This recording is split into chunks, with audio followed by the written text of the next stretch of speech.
নমস্কার, দেখছেন talk to Bangla. আমি অভিষেক রয়েছে আপনাদের সাথে। এই মুহূর্তে যে খবর নিয়ে উপস্থিত হয়েছি, রাহুল গান্ধী কয়েকদিন আগে থেকেই যে ভোট চোর স্লোগানটা দিয়েছিলেন সেটার কি হলো, এই প্রশ্ন অনেকেই করছিলেন। রাহুল গান্ধী একটা ভোটার অধিকার যাত্রা করলেন বিহারে, সেখানে ভোট চোর গাদ্দি চোর এই স্লোগানটা দিলেন এবং দুটো যে সাংবাদিক বৈঠক করলেন সেটার মাধ্যমে পরবর্তীতে তদন্ত এগুলো না কেন, অনেকেই সেই প্রশ্ন করছিলেন না। এবার সেই প্রশ্ন নিয়েই সরাসরি এসআইটি, কর্ণাটকের যে এসআইটি গঠন করা হয়েছিল, স্পেশাল ইনভেস্টিগেটিং টিম, তারা সরাসরি যে তথ্য সামনে এনেছে এবং ইন্ডিয়ান এক্সপ্রেস গতকালকের যে পেপার তার ফার্স্ট পেজে যে খবরটা ছাপা হয়েছে সেটার ভিত্তিতে চক্ষু চড়ক গাছ হওয়ার অবস্থা।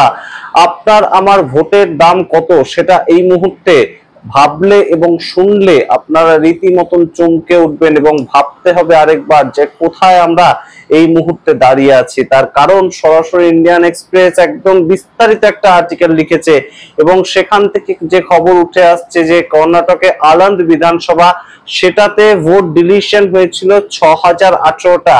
এই অভিযোগ এনেছিলেন রাহুল গান্ধী 18ই সেপ্টেম্বর, দিনটা আপনাদের মনে থাকবে নিশ্চয়ই। এবং সেই 18ই সেপ্টেম্বর সবাই বলেছিলেন যে হাইড্রোজেন বোম তো ফাটলো না, তাহলে রাহুল গান্ধী কি কথা বললেন। কিন্তু সেই কথা যে কতটা সত্যি, কতটা সর্বৈব সত্যি কথাটা, যে ভোর 4টের সময় একজন ব্যক্তি উঠছেন এবং তার পরিবারের থেকে 3জন ব্যক্তির নাম ডিলিট করে দিয়ে আবার তিনি ঘুমিয়ে পড়ছেন, এই যে বিষয়গুলো ঘটেছিল, রাহুল গান্ধী বলেছিলেন সম্পূর্ণ সিস্টেমেটিক ওয়েতে করা হয়েছে, একটা কল সেন্টারের মাধ্যমে করা হয়েছে, একদম সঠিক। এসআইটি যে সরাসরি তাদের যে তদন্ত করলো এতদিন ধরে সম্পূর্ণ কেসটা, সম্পূর্ণ প্রথমে একদম কর্ণাটক পুলিশ দেখছিল, তারপর সিআইডির হাতে দেওয়া হয়েছিল। সিআইডি 18টা চিঠি পাঠিয়েছিল স্টেট ইলেকশন কমিশনকে বিভিন্ন তথ্য চেয়ে, সেটা যখন দেয়া হয়নি এই রাহুল গান্ধী প্রেস কনফারেন্সের পর থেকে সেটা সরাসরি দিয়ে দেওয়া হয় এসআইটির হাতে। এসআইটি এই তদন্তটা করতে গিয়ে যে তথ্য সামনে এনেছে সেটা তো অবশ্যই তাৎপর্যপূর্ণ।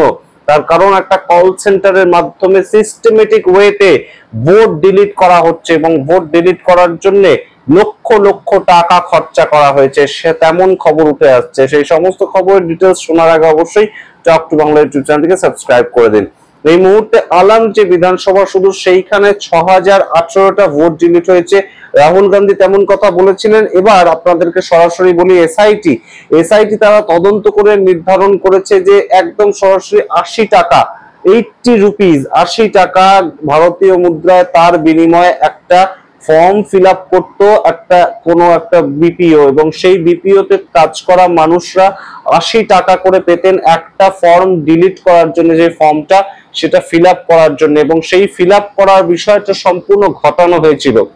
কিভাবে ঘটানো হয়েছিল সেটা যদি আপনাদের একটু বিস্তারিত বলি, একদম সরাসরি ডিসেম্বর 2022 থেকে ফেব্রুয়ারি 2023 তার মধ্যে এই 6000 নাম ডিলিট করা হয় এবং এই 6018টা নামের মধ্যে অ্যাকচুয়াল যে নাম ডিলিট করার দরকার ছিল, হয়তো কেউ মারা গিয়েছেন কিংবা তার কোনো জায়গা থেকে সেখানে আর তিনি থাকেন না, কর্ণাটকের এই সেই আলান্দ বিধানসভায় তিনি আর থাকেন না, অন্য জায়গায় চলে গিয়েছেন, সেই ক্ষেত্রে তার যে নাম বাতিল করা বা তার যে নাম ডিলিট করা, এরকম 24টা সঠিক কেস পাওয়া গিয়েছে। বাদ বাকি সমস্ত আসল ভোটারদের ধরে ধরে নাম ডিলিট করা হয়েছে।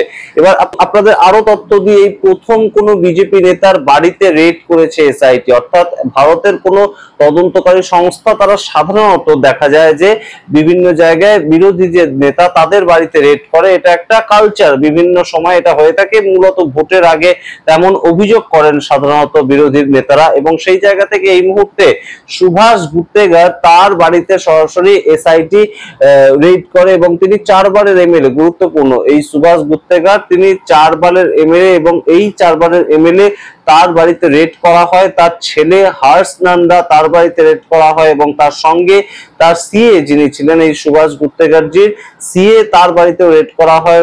এই সমস্ত বাড়িতে রেড করে 7খানা ল্যাপটপ এবং 75টা ফোন নাম্বার উদ্ধার করেছে এসআইটি। 75টা ফোন নাম্বার যাদের একদম ব্যবহার করা হয়েছে, সেই 75 জন কি করে শুনবেন, তারা মাটির তৈরি কাজ করে, অর্থাৎ মাটি দিয়ে বিভিন্ন জিনিসপত্র, অর্থাৎ পটারি করা, সেই কাজ তারা করেন এবং তাদের মোবাইল নাম্বারটা ব্যবহার করা হয়েছে ভোট ডিলিট করার ক্ষেত্রে। এবার আপনারা আরো একটা জিনিস শুনে আরো গুরুত্বপূর্ণভাবে চমকে যাবেন, সেটা একদম সরাসরি এই লোকাল একজন, তার সূত্র পাওয়া গিয়েছে, এই সামগ্রিক ঘটনায় লোকাল এক ব্যক্তির সূত্র পাওয়া গিয়েছে, তার নাম মোহাম্মদ আশওয়াক।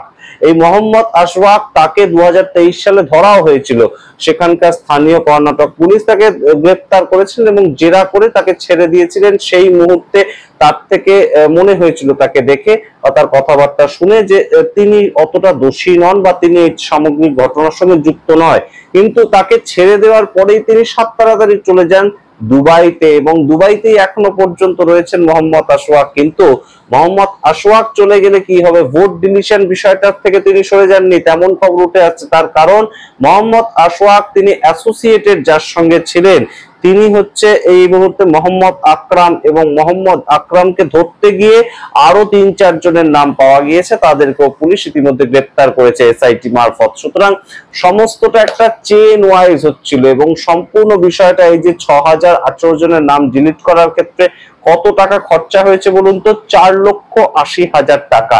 4,80,000 টাকার বিনিময়ে 6,018 জন ব্যক্তির নাম ডিলিট করে দেওয়া হয়েছে। এই ঘটনাটা কিন্তু এই মুহূর্তে রীতিমতন ভাবার মতন, এবং অবশ্যই রাহুল গান্ধী যে একদম ধরে ধরে পয়েন্ট আউট করে প্রত্যেকটা জিনিস প্রমাণ দিয়ে বলেছিলেন 18ই সেপ্টেম্বর এবং অবশ্যই 7ই আগস্ট, সেই বিষয়গুলো সামনে উঠে আসার পর থেকে কিন্তু এই মুহূর্তে ভারতীয় জনতা পার্টি বেশ খানিকটা ব্যাকফুটে তেমনই অনেকে মনে করছেন। এবং যে বিষয়টা আরো গুরুত্বপূর্ণ, এই যে টাকাটা, এই টাকাটা দিচ্ছে তাকে, এই টাকাটা এই যে 4,80,000 টাকা কিংবা এই যে মোহাম্মদ আশফাক তিনি দুবাইতে উড়ে গেলেন, এই টাকাগুলো যাবতীয় ভাবে দিচ্ছে তাকে, যোগানটাকে দিচ্ছে, এই টাকা কেনই বা দেয়া হচ্ছে? কারণ না কারোর তো মদত রয়েছে, কারণ না কারোর ইচ্ছে ছাড়া একটা কল সেন্টার তো হঠাৎ করে গিয়ে তাদের নিজস্ব এনজিওর মতন করে কাজ তারা করবেন না। তাদেরকে টাকা দেয়া হচ্ছে এবং 80 টাকা পার ভোটারদের ডিলিট করার জন্য যে ফর্ম সেটা ফাইল করার জন্য একদম সরাসরি তাদেরকে পেমেন্ট করা হচ্ছে। কিন্তু পেমেন্টটা করছে কে, এই প্রশ্ন যেমন উঠছে, তার সঙ্গে এই মুহূর্তে আরো একটা গুরুত্বপূর্ণ প্রশ্ন উঠছে যে এই বিজেপি নেতার কেন বাড়িতে হঠাৎ করে 7খানা ল্যাপটপ পাওয়া গেল কিংবা প্রচুর পরিমাণে ফোন নাম্বার পাওয়া গেল, বহু ফোন পাওয়া গেছে এবং তার মধ্যে 75টা ফোন নাম্বার পাওয়া গেছে তার বাড়িতে রেড করে, এইটাই বা কিভাবে যুক্ত থাকলো? এই বিষয়টা অবশ্যই গুরুত্বপূর্ণ। এবং এই যে সুভাষ গুত্তেদার, তার বাড়িতে কেন রেড করা হলো, তার কারণ তিনি আলান থেকে এর আগের যে ভোটটা সেখানে হেরে গিয়েছিলেন, তাই জন্য তার বাড়িতে রেড করা হয়েছে, অনেকে তেমনই মনে করছেন। এবং সুভাষ গুত্তেদার এই সামগ্রিক ঘটনায় তাকে যখন জেরা করা হয়, তাকে বাড়িতে যখন রেড করা হয়, তখন তিনি বলেন যে লোকাল যে কংগ্রেসের এমএলএ তিনি মন্ত্রী হতে চাইছেন, তিনি রাহুল গান্ধীর কাছে প্রিয় হতে চাইছেন, তাই জন্য তিনি আমার উপর এই ধরনের একটা আরোপ লাগিয়েছেন। সম্পূর্ণ বিষয়টা এই মুহূর্তে অবশ্যই সামনে আসার পর বিহারের ভোট যখন এতটা কাছে, তখন অবশ্যই বেশ খানিকটা কিন্তু চাপে ভারতীয় জনতা পার্টি। কারণ রাহুল গান্ধী যে কথাগুলো বলেছিলেন সেগুলো যে বহু রিসার্চের পর তিনি সামনে এনেছিলেন, সেটা কিন্তু আরো একবার প্রমাণিত হয়ে গেল। সামগ্রিক ঘটনায় আপনারা কি মনে করেন অবশ্যই কমেন্ট বক্সে কমেন্ট করুন। দেখতে থাকুন টক টু বাংলা, অবশ্যই টক টু বাংলা ইউটিউব চ্যানেলটিকে সাবস্ক্রাইব করে দিন। ধন্যবাদ।